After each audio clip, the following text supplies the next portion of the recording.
इस वजह से इसकी मिठास, इसका जादू और इसका अंदाज़ बयान वही शख्स समझ सकता है जो अरबी ज़बान से वाक़िफ़ियत रखता होगा। इसको सुनने में मज़ा आता है। आइए अब इसके बाद बगैर किसी ताख़ीर व तमहीद के हम ये चाहते हैं कि हिंदी ज़बान में एक मकाला पेश करने के लिए अजीज़ा इकरा फातिमा को दावत स्टेज देता हूँ कि वो आए और अपना मकाला पेश करें।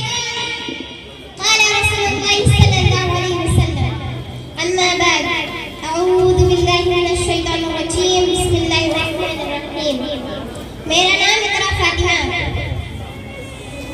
माननीय मुख्य अतिथि, आदरणीय प्राचार्य महोदय, सम्मानित शिक्षकगण, मेरे प्यारे मित्रों, आप सभी को गणतंत्र दिवस की हार्दिक शुभकामनाएं। दोस्तों, आज 26 जनवरी है।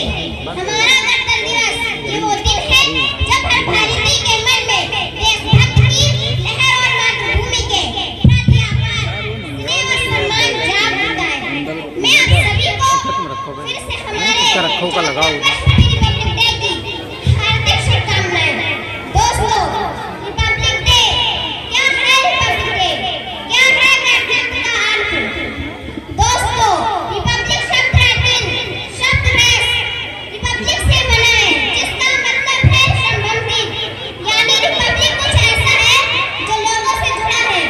और अगर हम इसके हिंदी रूप को भी समझे तो इसका अर्थ है लोकतंत्र का मतलब है सिस्टम, यानी लोगों का सिस्टम।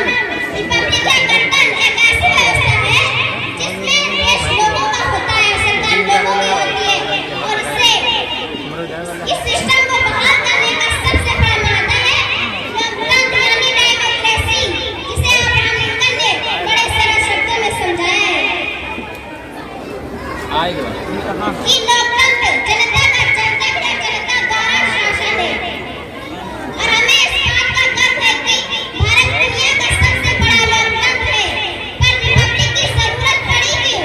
दोस्तों, आपने स्पटफट्टी का ये डायलॉग जरूर सुना होगा कि अब राजा का बेटा राजा नहीं बनेगा, अब राजा वही बनेगा जो हकदार होगा। लेकिन पहले ऐसा नहीं था।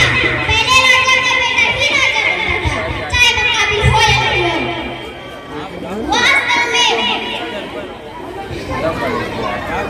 वास्तव में आज भी कई अरब और अफ्रीकन देशों में दुनिया की राजतंत्र है, लेकिन 520 के आसपास रोमन्स ने उन पर सैकड़ों सालों से राज कर रहे हैं। लेकिन इस सिक्की राजाओं से मुक्ति पाने के बाद एक ऐसी व्यवस्था का निर्माण किया गया जिसमें अपने प्रतिनिधियों का चुनाव कर सकती थी, जो उनकी आर्थिक शासन करते, यानी अब कोई अकेला व्यक्ति जैसे कि कोई राजा नहीं था जिसके पास अंध शक्तियां हो। और आगे चलकर दुनिया भर के कई देशों में ये सिस्टम अपनाया गया, जिसमें हमारा देश भी शामिल है। लेकिन क्या कहते हैं, घर से कोई देश लोकतंत्र बन सकता है? नहीं। उसके लिए जरूरत होती है एक संविधान की, एक कॉन्स्टिट्यूशन डे की, जो बनाया चुने गए प्रतिनिधियों के द्वारा वो पद से भी बड़ा हो, जो न्याय का आधार हो, जो डायरेक्ट और इनडायरेक्ट रूप से राज्य की सर्वोच्चता की सटीक और विस्तार और प्रयोग निश्चित करे। इसीलिए आजादी मिलने से पहले ही 9 दिसंबर 1946 को संविधान सभा द्वारा पारित प्रथम बैठक हुई। इसके 2 वर्ष आगे और 18 दिन के बाद 26 नवंबर 1949 में संविधान सभा द्वारा भारत का संविधान पारित किया गया। इसीलिए 26 नवंबर को संविधान दिवस या कॉन्स्टिट्यूशन डे के रूप में मनाया जाता है। पर अभी संविधान पारित हुआ तो लागू नहीं, और लागू करने के लिए चुनी गई एक ऐतिहासिक तारीख 26 जनवरी 1950, क्योंकि ठीक इस साल पहले इसी दिन 26 जनवरी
ध्वज कभी झुके नहीं, दिल कभी रुके नहीं। वीर क्यों बढ़े चलो, धीर क्यों बढ़े चलो।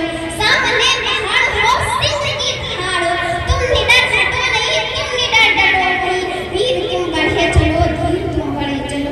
मेघ बरसते रहे, बिजलियां कड़क उठे, बिजलियां कड़क उठे। वीर क्यों बढ़े चलो, वीर क्यों बढ़े चलो। वीर क्यों बढ़े चलो, वीर क्यों बढ़े चलो। प्राप्त हो विराट हो, संत हो न साथ हो, सूट से बढ़े चलो। वीर क्यों बढ़े चलो, धीर क्यों बढ़े चलो। वीर क्यों बढ़े चलो, धीर क्यों बढ़े चलो। एक ध्वजा लिए हुए, एक प्रण किए हुए, मातृभूमि के लिए, भ्रातृभूमि के लिए। वीर क्यों बढ़े चलो, धीर क्यों बढ़े चलो। वीर क्यों बढ़े चलो, धीर क्यों बढ़े चलो। अन्न भूमि में भरा, वीर भूमि में भरा, याद का निकाल लो, रात का निकाल लो। वीर क्यों बढ़े चलो, धीर क्यों बढ़े चलो। वीर क्यों बढ़े चलो, धीर क्यों बढ़े चलो। अस्सलाम वालेकुम। बहुत खूब माशाअल्लाह। इरादा जिनके पुख्ता हो, नजर जिनकी खुदा पर हो। इरादा जिनके पुख्ता हो, नजर जिनकी खुदा पर हो, तलातिम खैस मौजों से वो घबराया नहीं करते। मेरे भाइयों, याद करें उस वक्त को जब अंग्रेजों का यहाँ पर कब्जा था। पूरी ताकतें उनके पास थी। उनके पास इस तरह का इख्तियार था कि अगर कोई पत्ता भी कहीं हिलता तो उनको खबर होती। हर जगह उनके मानने वाले और उनके एजेंट मौजूद थे। हत्ता कि अगर कोई शख्स अपने घर के सामने लगा हुआ दरख्त भी काटता, उसको इत्तला हो जाती। वो जब चाहते तो वो अपनी चीज इस्तेमाल कर सकते थे, और अगर अंग्रेज न चाहते तो हमको अपनी चीज पर भी इख्तियार नहीं था। ऐसे माहौल में अल्लाह के बंदे खड़े हुए, आलम बगावत लेकर के, और अंग्रेजों की मुखालफत की और बगावत की, और फतवा दिया कि अंग्रेजों के साथ रहना और अंग्रेजों की इस हुकूमत में रहना ये कुफ्र है। इसलिए हिंदुस्तान को उस वक्त दारुल हर्ब करार दिया गया। अंग्रेज जब उलमा की मुखालफत से परेशान हुए और भागने लगे, घबराए, तो उन्होंने सोचा कि इनको डराया जाए, इनको धमकाया जाए। चुनांचे उलमा को वो लाते और आग सुलगाते, आग दहकाते, और उसके सामने उनको खड़ा करते और कहते कि ये बताओ कि तुम फतवे अपने वापस ले लो। तुम मुसलमानों से और हिंदुस्तान के इंसानों से ये बात कह दो कि आजाद अंग्रेजों के खिलाफ, अंग्रेजों के साथ में रहना, अंग्रेजों की मुखालफत करना ये जुर्म है। इस बात को कहलाने के लिए उन्होंने अनथक कोशिशें की। हमारे उलमा आग में चले गए, हमारे उलमा फांसी को मंजूर कर लिया, हमारे उलमा अपनी गर्दनों को कटवा लिए, लेकिन अंग्रेजों की गुलामी को बर्दाश्त नहीं किया और हमेशा ये कहते रहे, नहीं, ये मुल्क हमारे आबा और अजदाद का है, इसके लिए हम खून बहाएंगे, अपने घर बार कुर्बान करेंगे, लेकिन तुमको यहाँ से निकाल कर दम लेंगे। चुनांचे अंग्रेजों को जब ये बात पता चली, और सबसे पहले जब ये बगावत हुई तो उलमा की बगावत थी। उन्होंने ये बात कही कि मुसलमानों ने अगर बगावत न की होती, गद्दारी न की होती, तो हिंदुस्तान से कोई शख्स हमें निकाल नहीं सकता था। इसी तरह शेखुल हिंद की रेशमी रुमाल तहरीक अमल में आई, और हजरत मौलाना उस रेशमी रुमाल के जरिए से उनके अंदर तहरीक, उनके अंदर खुतूत और इबारतें लिख करके दूसरे स्टेज के उलमा के पास पहुंचाते, ताकि बगावत जो हो एक साथ हो और अंग्रेजों को कंट्रोल करना दुश्वार हो जाए।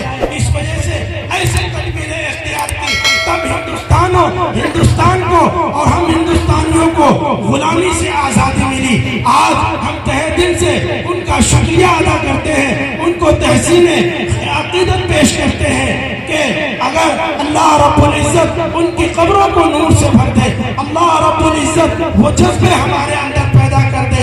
लेकिन अफसोस कि हमारी इन कुर्बानियों को भुलाया गया, किताबों से निकाला गया, तारीख से निकाला गया, बच्चों को निसाब, मनसूख शुदा निसाब पढ़ाया गया, और उनको इस बात को बावर कराया गया कि हिंदुस्तान की तारीख में जिनका किरदार था उनको निकाल कर पीछे किया गया और दूसरों को लाकर खड़ा कर दिया गया। इस वजह से ताकि हिंदुस्तान के जो तारीख है उसको मस्क कर दिया जाए, लेकिन तारीख